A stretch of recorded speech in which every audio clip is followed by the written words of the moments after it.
The Hungarian government has fortified its borders in response to the migrant crisis that is seeing thousands of people flooding into Europe in search of a better life. The border closure has left many of these refugees stranded in Serbia, unable to reach their desired destination, Germany. But while countries like Germany have welcomed these groups, Hungary remains steadfast that it will not accept migrants, which begs the question, why? Why has Hungary been so quick and so militant about closing its borders?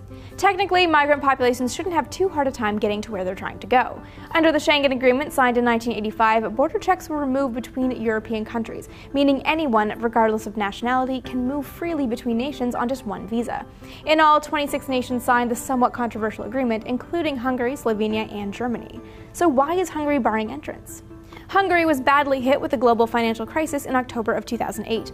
The International Monetary Fund, the EU, and the World Bank even granted the country a rescue package worth 20 billion euros. The following year, the Hungarian economy shrank by a further 6.3%. In the midst of this recession, the Hungarian government decided to implement strict austerity measures and introduce a crisis tax on retailers, financial institutions, and energies and telecom companies. It worked. The economy slowly started to recover, but according to economic experts, growth was modest. Today, weak investments, low employment among low-skilled workers, and overall shortcomings in labor and product markets continue to pose problems for the nation. So it's likely that without some major reform, Hungary can't financially support an influx of refugees, nor does it have a market wherein they could enter the country and start to work. But beyond lingering economic issues, Hungary might simply not be willing to extend help to non-Hungarians. The Fidesz party, elected in 2010, brought Prime Minister Viktor Orbán to power, and he brought with him a strong sense of nationalism.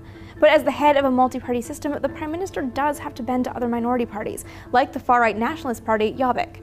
This party has been growing in popularity across the country and is forcing Fidesz to adopt harsher stances to maintain power, including a more extreme sense of nationalism. The Jobbik believe that Hungary is for the Hungarians, to the exclusion of other populations that have been in the country for centuries. The large Jewish and Roma Gypsy population is heavily discriminated against.